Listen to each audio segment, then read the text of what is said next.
사람은 살다 보면 억울한 일 한 번쯤, 여러 번도 그렇죠.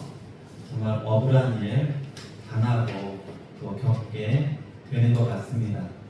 여기 계신 분도 그럴 거예요. 그것이 꼭 사람한테만 내가 억울한 일 당한 회사에서 또 여러 모임에서 또는 교회에서도 또는 가정에서도 억울한 일을 당한 적 있으실 거예요. 그런데 어쩌면 지금도 해결되지 못하고 아직도 마음속에 그 억울함이 풀리지 않은 그런 경우도 있습니다. 그러실 것 같아요. 그래서 우리가 할 수 있는 내가 그런 억울함을 풀어줄 수 있다면 풀어주는 것이 옳습니다. 그리고 나 자신의 억울함은 만약에 사람에게서 내가 해결할 수 없다면 그것을 풀어주시는 하나님의 뜻을 우리가 기대하는 것, 아마 그 내용이 이 요셉의 삶에서 하나님의 열심, 하나님의 특별한 은혜가 요셉을 인도하시는 그 모습 속에서 우리가 어떻게 그를 인도하시는지, 그의 억울함을 또한 해결해 주시는 데를 우리가 보게 됩니다. 저도 억울하게 하는 경우가 있어요. 특별히 여기 앞에 있는 우리 정명이 이제 다음 주면 저 머리가 짝도 잘랐습니다. 머리카락이 이제 군대를 가요. 군대를 가는데 정확히 기억은 안 나는데 잘못해서 혼날 수도 있지만 제가 곰곰이 생각해보면 확증이 없는데 보통 부모들이 뻔히 이건 네 잘못이야 하고 혼낸 적 있으시죠? 저만 그랬나요? 그런 적이 있으시죠? 예, 제가 그렇게 제가 정말 지금도 미안하게 정명이를 정말 혼낸 적이 있어요. 미안하다. 풀어주고 가야 돼. 군대 가기 전에 해결해야 될 것 같아요. 그러니까 뭔가 심부름하고 돈이 있고 그런데 돈이 비니까 이건 네가 썼을 거야. 그런 내용이었지. 기억 안 나니? 다행히. 그렇게 우리 때로는 내 스스로도 나의 생각이, 나의 판단이 맞다고 생각하고 억울하게 다른 사람을 할 수가 있어요. 그게 참 조심해야 될 일인 것 같아요. 우리 지난 시간에 요셉이 첫 번째 어느 대학 다녔다고 했죠? 어릴 때? 야곱대학. 그렇죠. 우리 이현 선생님이 야곱대학을 다니는 게 굉장히 중요한 거예요. 야곱대학을 다녔기 때문에 어디로 이동한 거예요? 보디발의 집에 올 수 있는 바로 그것이 야곱대학에서 아버지 야곱한테서 잘 지도받고 교육받고 정말 어디 내놔도 흠없는 그러한 일꾼이 되었기 때문이에요. 그러니까 그 옛날에는 오늘날 같이 학교가 따로 있는 것이 아니니까 그 부모가 그 가정에 얼마나 자녀를 잘 돌보냐에 따라서 너무 다른 거죠. 또 가령 조선시대에 양반집까지나 또 있는 집에서는 서당을 보내겠지만 서당도 못 갔잖아요. 그리고 뭐 다른 말 할 것도 없이 우리나라도 마찬가지. 우리 여기 계시는 언론인 장로님들 그 옛날 시대에는요 초등학교만 나왔어요 대부분. 예, 저희 부모님 두 분 다 초등학교 나왔어요. 대부분이 그러셨어요. 초등학교도 제가 못 다녔는데 학교 선생님들이 이게 저럴 줄 있어야 되고 어거지로 그냥 망설이시는 분이 굉장히 많더라고요. 그런 시절이었어요. 그러니 이 야곱의 특별한 사랑이 요셉을 얼마나 귀하게 키웠을까. 하나님은 첫 번째 야곱 대학이라는 이 첫 번째 단계를 통해서 요셉을 웬만큼 준수한 청년이요 일꾼으로 그렇게 길러주셨어요. 그래서 지금 보디발집에 왔습니다. 와서 그는요 정말 충성되게 일했습니다. 그런데 억울한 일을 당합니다.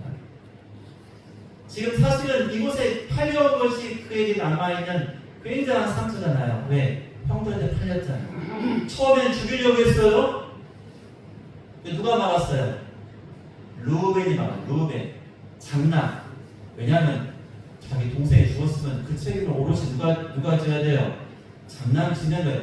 그 당시 사회에서는요, 장남의 권위 또는 책임이요, 지금하고 비교가 안 되는 거예요. 그러니까 모든 동생들이, 물론 배달한 동생들이지만, 그러나 그 사이에서 장남 루벤이 말렸어요. 그러니까 죽이지 못했죠. 그러고 나서 루벤이 잠깐 나갔을 때 또 죽이려고 하는데, 그때 누가 나서요? 유다가 나서서 동생을 죽이는 것보다는 상대한테 팔자. 어떻게 동생한테 피를 보냐. 그리고 나서 팔고 나서 짐승의 피를 요셉에 묻혀가지고 아버지에게 보여준 그런 사건이 있어요. 그러니까 이 요셉은 정말 억울하게 팔려왔습니다. 그리고 보디발의 집에서 얼마나 되는지, 아내와 음식 외에는 다 맡겼잖아요. 모든 걸 다 맡겼잖아요. 그럼 보디발의 집안의 경제 규모가 여러분 상상을 초월할 거예요. 아마 그 식소를 따지면은 야곱의 집보다 크겠죠? 그렇죠. 훨씬 크죠. 얼마나 크냐면요, 이 보디발의 집에 뭐가 있어요? 특별히 왕의 제수를 다루는 감옥이 이 집에 있는 거예요. 그러니까 지금 요셉이 지금 감옥에 들어갔잖아요.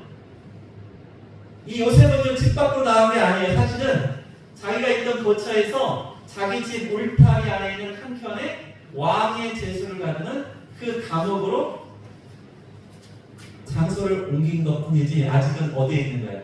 보디발 집 안에 있는 거예요. 그러니 이 보디발의 집의 그런 경제 규모나 여러분 이 세력은요, 대단한 거죠. 대단한 겁니다. 그러니 아버지 밑에서 물론 큰 재산을 읽었고 종들도 많았죠. 얼마나 많았어요. 우리가 애국으로 나중에 내려올 때 아버지 야곱의 식솔이 70명 정도니까, 70명의 식솔이 함께 사는 거니까 그러면 상당히 큰 집안이었어요. 내려온 사람만 그렇고, 그러면 당시에 부렸던 이러한 사람들까지 하면 더 많았을 거예요. 왜냐하면 할아버지 누구예요? 아브라함을 보면 집에서 기르는 사람이 300명이 넘잖아요. 그러니 이와 같이 하나님께서는요, 야곱의 집에서 든든한 교육을 받게 하고 능력을 갖추고 이제 더 크게 능력을 펼 수 있게 하는 거예요. 거기 어디예요? 보디발의 집에서. 거기서 충성을 다합니다. 그리고 잘 됐어요. 그런데 능력 있고 사람이 준수하면 유혹을 받나 봐요. 그래서 전에 어떤 목사님은 이 보디발의 아내를 미스 애굽이라고 하더라고요. 미스 애굽. 아마 미스 애굽일 거야. 아주 예쁘고 아주 잘 꾸몄으니까 유혹하면 넘어갈 만한 그러한 아마 여자 아닐까, 이렇게. 그래서 미스 애굽 이렇게 미스 코리아처럼 그 정도의 사람이 아니었을까, 이렇게 말을 합니다. 그런데 어쨌든 남편 보디발은 항상 근거리에서 왕을 보좌해요. 그렇죠? 그러니까 집을 비울 때가 많죠. 그러니까 이게 참 어려운 거예요. 그래서 부부가 떨어져 사는 것이 좋지 않은 모습이 있잖아요. 다 그런 건 아니고요. 그래서 이와 같이 보디발의 아내가 미스 애굽께서 요셉을 유혹합니다. 안 넘어갑니다. 그래서 모든 사람을 물리치고 잡아 끌어들였는데, 그때 겉옷을 벗어두고 그가 도망쳤습니다. 이 사건은 그러한데 보디발은 누구의 말을 들어요? 아내의 말을 들었어요. 얼마나 억울해요. 보디발이 그래도 자기 말을 들어줬으면, 그리고 상황을 정확히 파악했으면. 그런데요, 그 당시에는요, 보디발 아내의 말에 반배로 이실직고할 수 있는 하인은 없어요. 그럼 어떻게 되겠어요? 세상 말로 지도세도 벌고 지도수 있는 그런 시대예요. 그게 얼마 전도 우리나라도 그랬어요. 우리 세상이 다 그랬어요. 그 정도의 권세 있는 그러한 사람이죠. 보디발의 아내도 마찬가지입니다. 그러니 요셉은 정말 억울하게 갇히게 됩니다. 그러니까 이것은 내가 어찌 하나님께 죄를 지으려 하면서 보디발 아내에서 도망쳤는데 그 결과가 그러면 와 기쁨이요 영광이요 모든 사람에게 참으로 정직하고 의로운 모습으로 칭송받아야 되는데 그게 아니라 감옥으로 그가 들어가게 됩니다. 여러분 믿음을 지켰더니 좋아졌어요? 나빠졌어요? 상황이? 나빠졌어요. 나빠졌어요. 그래서 이렇게 자기 주인의 아내와 또한 주인인 보디발에 의해서 그는 억울하게 이렇게 왕의 제수를 가두는 감옥에 갇히게 됩니다. 이 감옥은 그의 집안에 있어요. 여러분 그 40장 3절 나옵니다. 모르시는 분은 40장 3절은 그들을 친위대장의 집안에 있는 옥에 가두니 곧 요셉이 갇힌 곳이라. 어디 있다고요? 친위대장, 그러니까 보디발의 집 안에 있는 감옥이에요. 거기에 들어가서 갔는데, 자, 그럼 한번 보세요. 우리가 이 관계에서 간수장이 이제 누구한테 일을 맡겨요? 요셉에게 다 맡기죠? 요셉이 이 감옥에 들어오기 전에 간수장은 요셉에게 인사했을까요? 요셉이 간수장에게 인사했을까요? 여러분 한번 생각해 보세요. 누가 더 높은 위치에 있었을까요? 그렇죠. 맞아요. 요셉이 사실은 더 높은 위치에 있었어요. 요셉은 그 모든 걸 관리하는 책임자였고 간수장은 그 감옥을 관리하는 책임자였어요. 누가 더 높은 자리에 있었어요? 사실은 요셉이 더 높은 자리에 있었어요. 그리고 제가 말씀드리지만은 그 모든 사람들은 누구 빼고 보디발 빼고 요셉이 죄를 짓지 않은 것을 알아요. 그리고 그가 얼마나 일을 잘하는지도 알아요. 그러니까 능력인 걸 알아요. 그러니 이 간수장은 횡재했습니다. 이제 자신은 룰루랄라 나는 이 모든 일을 요셉에게 맡기면 돼. 심지어 어떤 일까지 맡겨요? 왕의 제수들을 그들을 관리하는 일까지 맡깁니다. 그러니까 이제 요셉은요 단지 옥에 뭐 청소하고 빨래하고 뭐 밤나루 이런 일을 하는 게 아니라 간수장을 대신하여서 그 들어오고 나가고 제수가 들어오고 나가고 뿐만 아니라 그 모든 일을 또한 다시 맡은 거예요. 그와 같이 일을 복이 터졌습니다. 어디 가나 일을 합니다. 그래서 누굴 만납니까? 여기서 두 명의 중요한 왕의 제수를 만납니다. 그게 떡 맡은 관원장과 술 맡은 관원장이에요. 떡 맡은 관원장과 술 맡은 관원장이 여러분 직책이 어느 정도일까요? 이게 고대 사회에서요 우리가 총리라고 부르잖아요. 총리. 오늘도 총리가 있고 그런 사람은 술 맡은 관원장과 떡 맡은 관원장의 직책은요 우리가 그냥 만약에 뭐라고 하냐면 넘버 1, 넘버 2, 넘버 3 이렇게 말하면은 그럼 거의 넘버 이 왕의 신하 중에 넘버 1이라고 할 수 없지만 넘버 2, 3 정도에 해당하는 사람이에요. 왜요? 왕이 늘 먹는 음식과 또한 술, 이 음료를 관장하는 사람이기 때문에 이 사람들은요 왕의 굉장한 신이 있어요. 그냥 되는 것이 아니라 왕을 위해서 충성을 다할 수 있고 때로는 뭐가 잠깐 자기 목을 내놔야 돼요. 그러니 얼마나 믿을 수 있는 사람들이었겠어요. 그런데 이들도 옥에 갇히게 됩니다.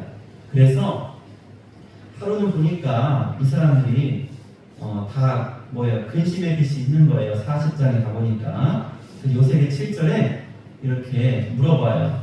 당신들 얼굴에 근심의 빛이 무엇이냐 해서 이렇게 이제 하나씩 들어요. 먼저 9절부터 보면은 술 맡은 관원장이 자기의 그 꿈을 말했더니 당신은 이제 회복될 거다. 너는 감옥에 나갈 거다. 이렇게 말합니다. 16절부터는 이제 떡 맡은 관원장의 이 얘기를 들었습니다. 그랬더니 당신은 안 된다는 거죠. 요셉이 당신의 고기를 먹을 거다. 뭐예요? 당신은 죽게 된다. 그러한 해석을 했는데, 그리고 제3일에 바로의 생일에 바로 술 맡은 관원장은 요셉의 꿈 해몽대로 복직이 되었고, 떡 맡은 관원장은 그렇게 운명을 달리하게 되죠. 자, 그런데 이때 분명히 요셉은 이 관원장들한테 혹시 나가면 나를 기억해달라고 했어요. 그런데 40장 23절 보니까 술 맡은 관원장이 요셉을 기억하지 못하고 그를 잊었다. 이렇게 됩니다. 그러니까 또 억울하죠. 아니, 그러니까 요셉의 인생을 보니까 억울함의 연속이에요. 그리고 그 억울함은요, 자기의 능력으로는 해결이 안 돼요.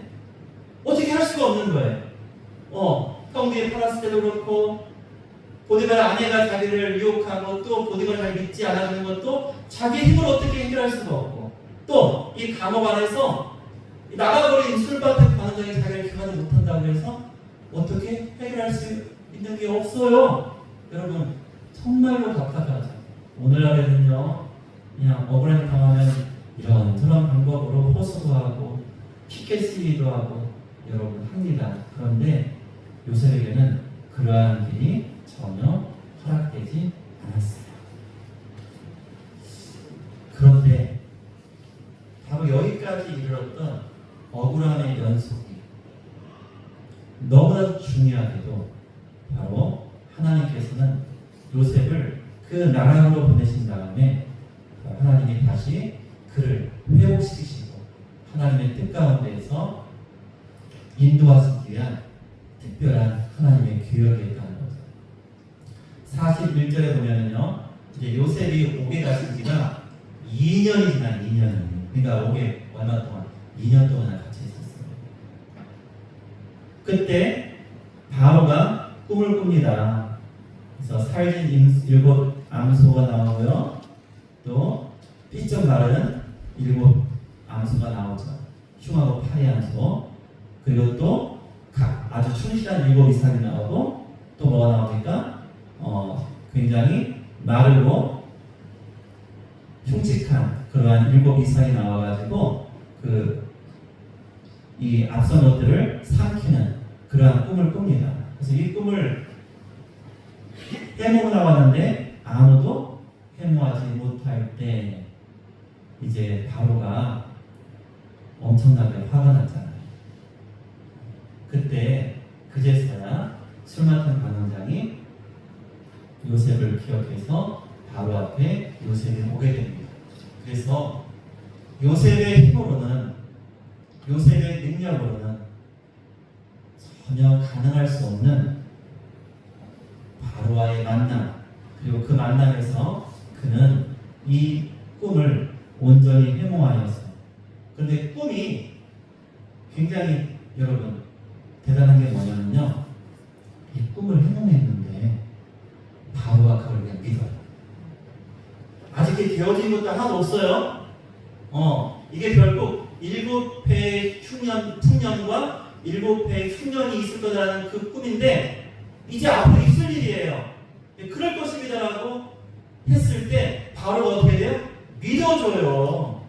아니, 이전에는 보디발이 자기 말을 믿지 않았는데, 그리고 술 맡은 관원장 자기의 부탁을 들어주지 않았는데, 형들도 내 형제도 내 말을 듣지 않았는데, 그 당시 사람들 가장 높은 사람 바로가 이와 같은 꿈을 어떻게 해요? 믿어주는 거예요. 그리고 야, 그러면 어떻게 해야 돼? 그러면 풍년 동안에 잘 모아놔서 흉년 때 나눠주면서 관리하면 되지 않겠습니까? 그래? 그럼 그거 네가 하면 되겠다. 그래서 당신이 그를 해라 하고 그를 감옥에서 빼어낼 뿐만 아니라 총리로 삼아주는 놀라운 역사.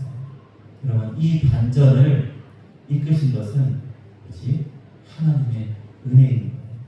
그리고 굉장히 중요한, 잊지 말아야 될 것은, 자, 요셉은요, 자기 윗사람, 자, 세 부류예요. 첫째, 아버지 야곱.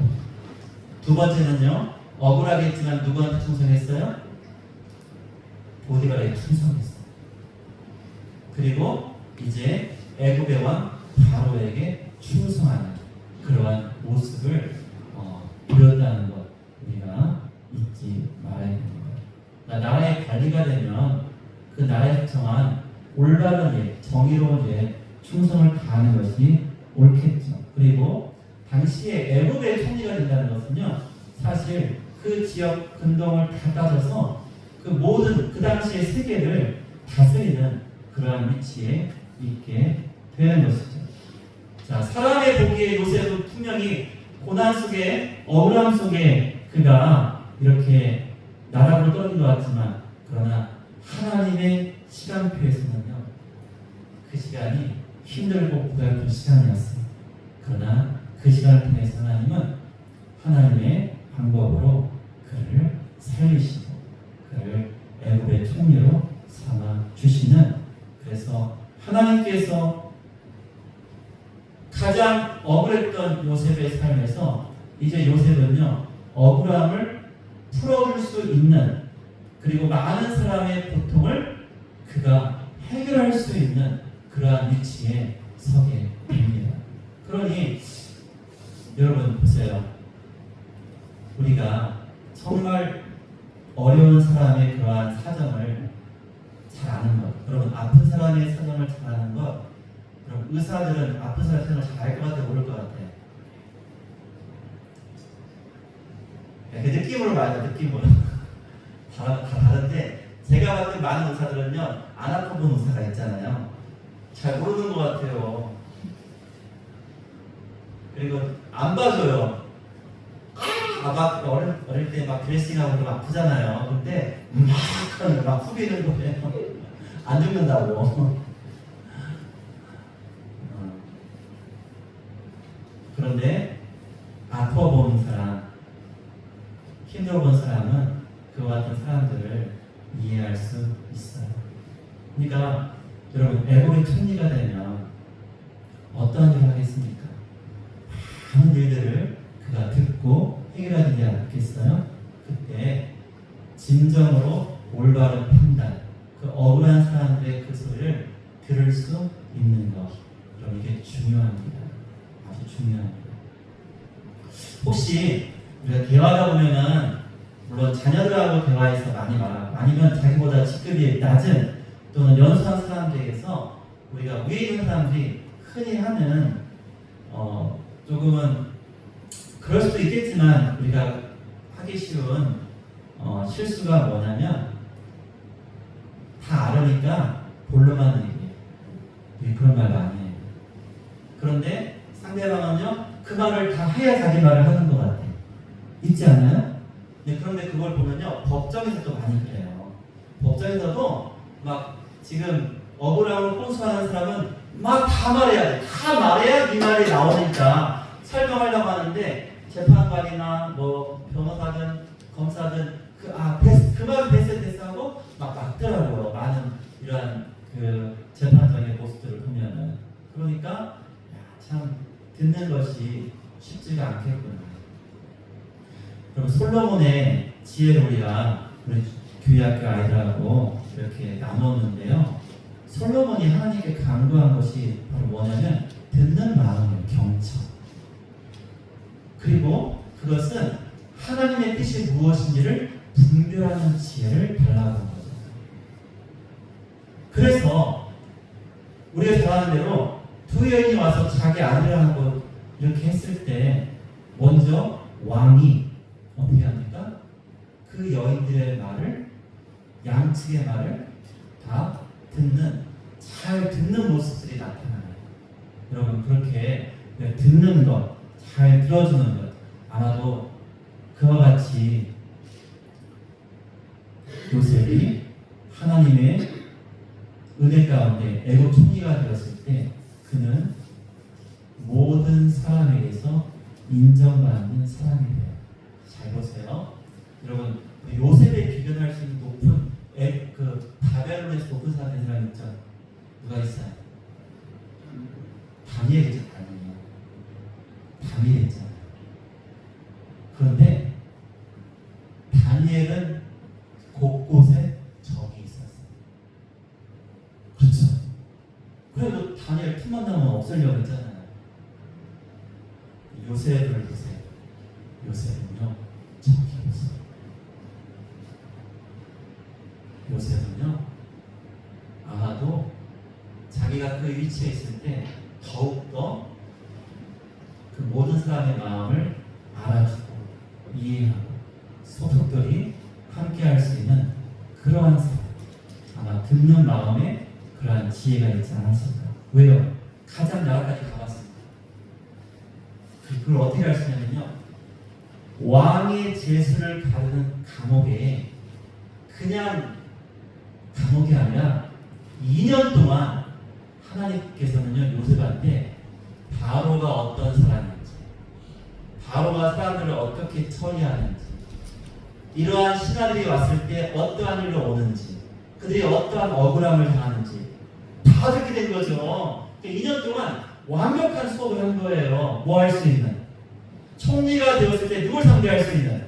바로를 상대하고 자기 함께 일할 자기 밑에죠. 그 신하들을 상대할 수 있는 그 모든 지혜를 어디서 배웠어요? 이 감옥에서 배운 감옥에서. 이 감옥이 없었으면 나 몰라요. 나 혼자만 잘난 거야. 그렇게 비출 수 있어요. 그런데 그 감옥에서 이 요셉은 그곳에 온 사람은요, 아무나 오는 게 아니라 누가 와요? 왕이 가르는 제수만 오는 거예요. 그리고 거의 다 고위직들이에요. 그들의 형편과 사정과 억울함과 그런 걸 통해 가지고 2년 동안 그런 철저하게 애국의 총리가 될 수 있는, 그래서 총리가 되었을 때 바로 무엇보다도 사람들을 잘 이해하고 사람들을 잘 소리를 들어주고 그들이 억울하지 않도록 하는 정말로 훌륭한 행정, 그러한 자신의 정치를 행할 수 있었다는 거예요. 여러분, 이게 얼마나 귀해요. 그러니까 우리가 볼 때는 그 자리는 그건 함직이야, 거기야, 너 탈퍼스라 가는 거야, 그렇게 말할 때 있잖아요. 여러분, 그러한 자리에 하나님이 보내셨으면 바로 거기에서 우리가 새롭게 다음을 준비할 수 있다는 거 여러분 기억하세요. 그래서 혹시 자녀들 중에 또는 나의 형편 중에 나의 현재의 모습이 나라는 것 같고 어려우시는 것 같습니까? 그러나 이 시간도 소중히 여기시고 그 안에서도 최선을 다하시면 하나님이 하나님의 방법을, 하나님의 시간에 여러분을 높여주실 거예요.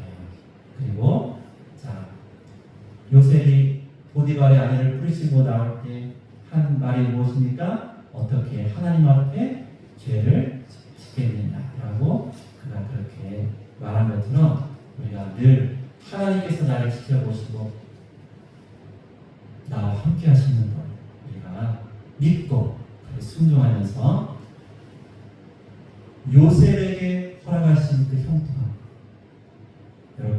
여러분의 삶 속에 이루어지고 또 여러분의 자녀의 삶 속에 이루어지기를 예수님의 이름으로 축원드립니다. 아멘.